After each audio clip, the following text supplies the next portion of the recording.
Bolt charge, bolt charge, bolt charge. This video is all about making bolt charge and much lightning strikes and so much arc destruction as we possibly can. It's just an all-around fun build. Before we get deep into the video, everything that's on the screen is everything that we're going to use in this entire build for the people who want it right now so they can just get to playing with the build. I also will have a dim link down below, and I also will have timestamps. So at any point of the video that you care about, whether it be the artifacts that I'm using, the mods on my armor, the weapons that I'm about to use, anything that's dealing with this build, there will be timestamps below so you can just go straight to what you care about the most. But first, we're gonna start off with the arc subclass. For the abilities, we got rally barricade, extremely important for our build because this is how we're going to be maximizing our bolt charge. For the jump ability, I have strafe lift. You can pick whatever you want. I prefer strafe. Thunderclap is the melee. This is also important for the exotic that we're using, and I use pulse grenade. Now when it comes down to the aspects, this is one of the best aspects in the entire game across all classes. Storm's Keep. Casting your class ability to grant a moderate amount of bolt charge stacks to you and nearby allies. While behind the barricade, you and your allies gain stacks of bolt charge. Over time, your weapons can discharge max stacks of bolt charge, causing that lightning strikes to come down that you see in the gameplay footage. And for the second aspect, we got good old knockout. This is a very good aspect for Titans. Critical wounding a target or breaking their shields infuses your next melee attack with arc energy and increasing your melee range and damage for a short time. Defeating targets with melee attacks makes you amplify and restores a portion of your health. Defeating more powerful combatants increase the amount of health restored. So you can punch, do more damage, and get your health back. That's why we're using it. And a quick rundown of what bolt charge is. Bolt charge is a stackable buff that's in your left side of the screen. Whenever you get max stacks, your next weapon damage or ability damage is going to summon like a lightning strike down on that target that you're hitting. But every stack of bolt charge that you get a small amount of melee energy. The whole purpose of this build is to try to get as much bolt charge as we possibly can to keep up our melee because we're gaining so much bolt charge. So because of that, the fragments that we're using are going to build into gaining bolt charge and ionic traces at the same time. So right now for the first fragment, we got Spark of Discharge. Arc weapon final blows have a chance to create an ionic trace. Collecting an ionic trace grants you a stack of bolt charge. So not only does the ionic trace help us get our rally barricade back, it also helps us get more melee energy. So it's like killing two birds with one stone right there. Spark of Ions, the next fragment that we're going to use. Defeating a jolted target or defeating a target with bolt charge creates an ionic trace. So that's another way of creating an ionic trace, and we're definitely going to be jolting enemies and definitely going to be destroying enemies with bolt charge. Now the next fragment that I have is Spark of Beacons, but because of the artifact mods that we have, which we'll get into later, and using an LMG with this, you can blind everything in the room, and it's fantastic. Everything's blind, everything's getting bolt charge. This is also very good to use. Now for the last fragment that we're using is Spark of Frequency. Melee hits increase your equipped weapons reload speed, stability for a short duration. Now you're probably wondering like, that's cool, but that's not too crazy. What we really want is the second part of it. While amplified, the effects are increased and you gain increased stacks of bolt charge from all sources. This is what we want. So we get more bolt charge from all sources, which is going to give us more stacks to release the bolt charge of lightning to come down. So this is exactly what I need in this build. Alright, that's all the abilities, the aspects, and the fragments, and all that stuff like that. Now to the exotic weapons that we're going to use. We gotta go with the good old Thunderlord. Now, Thunderlord's been in the game for 10,000 years. Everybody know what the Thunderlord does. But for those who don't know, whenever you use this weapon fires faster and more accurately. Longer the trigger is held. Continuous damage generates stunning lightning strikes. That's the base trait for the Thunderlord, and the intrinsic trait is final blows with this weapon generate stunning lightning strikes from above. Lightning strikes grants a stack of bolt charge, and it also can stun overload champions. And if you sit down and place a rally barricade with those bolt charge stacks going off, it is lightning strikes everywhere. And if you don't like the Thunderlord, I definitely recommend the Queen Breaker's Bow. And since Queen Breaker's Bow got a rework, it's definitely one of the most popular PvE weapons for damage phases.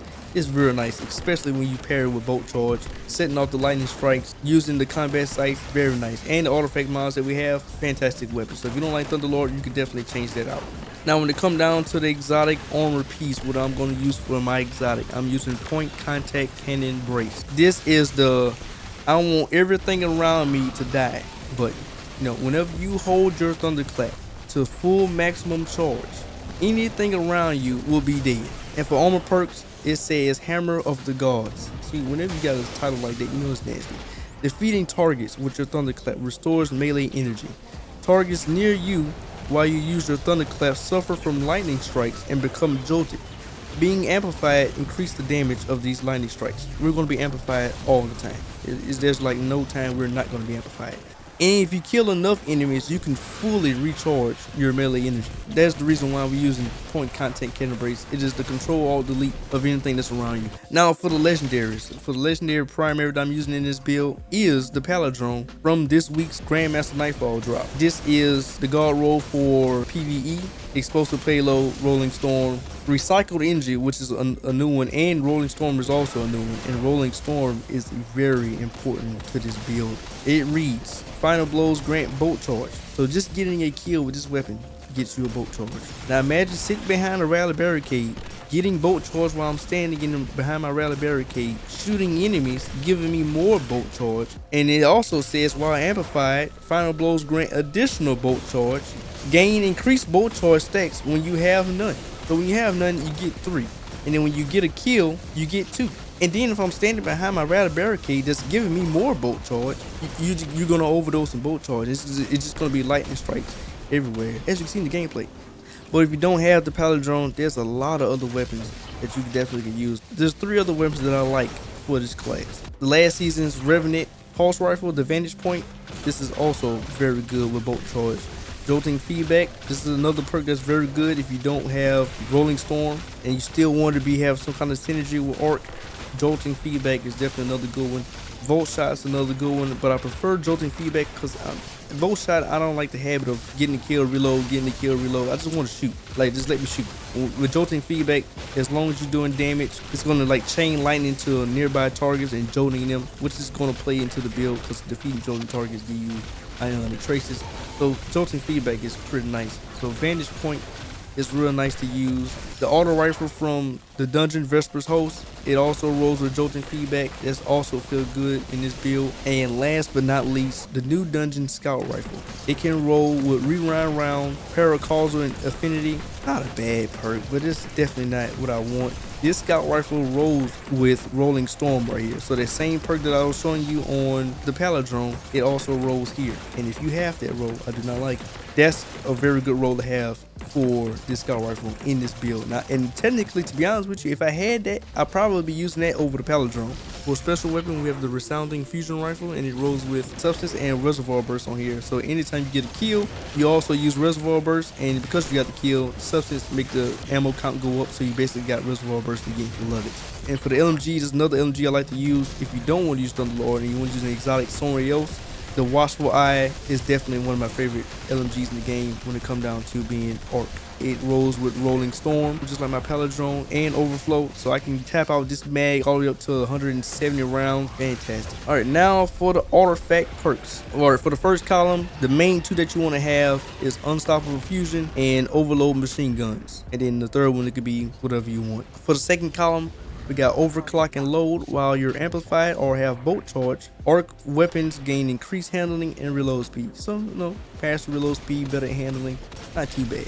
And for the second perk in this column, we got Unraveling Ores, picking up an Overpower or Tangle, grant strand weapons, unraveling rounds. So we are using a strand fusion rifle. So our strand fusion rifle will give us unraveling rounds.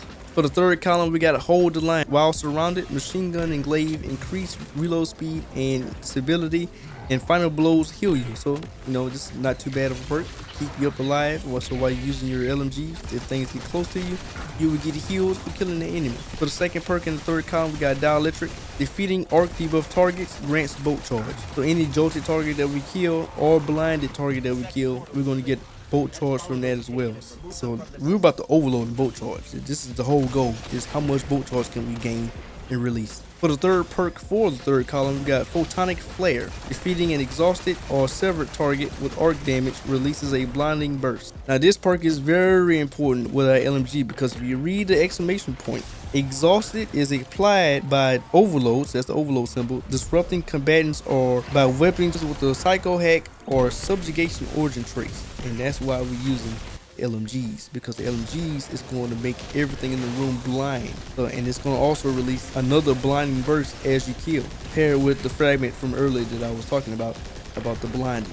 For the fourth column, we have flash over. While you have maximum bolt charge, you also become amplified. So whenever you reach maximum bolt charge, which we're going to be doing a whole lot, you will also become amplified. So we're going to stay amplified the entire time. Amplified is always going to be up. Lightning bolts also deal more damage. So when we release that bolt charge, the lightning bolts that come down is going to do even more damage than it's doing already. For the second perk in the fourth column, we got forward shuttle. Damage unravel targets with the weapon occasionally spawn threadly. So this is to pair with our fusion rifle. So anytime we damage unravel targets, weapon occasionally spawns threadly, which is not bad at all. Now for the fourth column, I always keep on elemental supercharge, because this last column I really switch it around depending on what activity I'm doing. If I'm doing Grandmaster Nightfall, if I'm doing something else.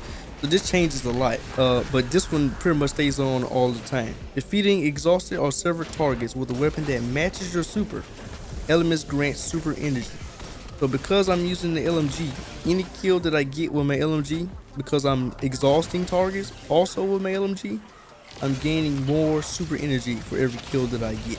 And for the last perk, I usually have this one if I'm doing Grandmaster Nightfall. Defibrillating Blast. Stunning and champion grants maximum stacks of bolt charge and trigger an arc bolt that heals you and jokes combatants that take damage. I usually have this one on if I'm dealing with a lot of champions, obviously Grandmaster Nightfalls and stuff like that. So that stays on. But if I'm not doing Grandmaster Nightfalls and I'm not fighting champions, or if I'm trying to do boss damage, I use particle reconstruction for my fusion rifle, and I most likely will probably switch to the Cream Breaker's bow to use this to pair with that. That is all my artifact mods that I use for this build. And last but not least, the armor mods for this build. So now this is what ties everything all in together to make everything flow pretty good. For your helmets, we're starting off with heavy ammo finder. Obviously heavy ammo is always going to be needed whenever you're doing damage to anything. For the second, we got hands on, gain bonus super energy on melee kills. You know, we're going to be meleeing a good bit in this build, so you know it's good to have one of those, and a harmonic siphon for any kills that we get with arc, because we're going to be doing a lot of arc kills with our weapons. We gotta have a harmonic siphon. For the arms, I have impact induction, causing damage to your power melee, reduces your grenade cooldown. I also have a heavy-handed. Any melee kill that we get give us an overpower, and I also have another impact induction to decrease the grenade cooldown, because we're going to get melees back no problem fast because of the bolt charge that we're making. So we're just really using that bolt charge and all that melee energy to feed back into our grenade to get our grenade back as well. And for the chest piece, this depends on whatever activity that you're doing to pick what damage resist mods that you want.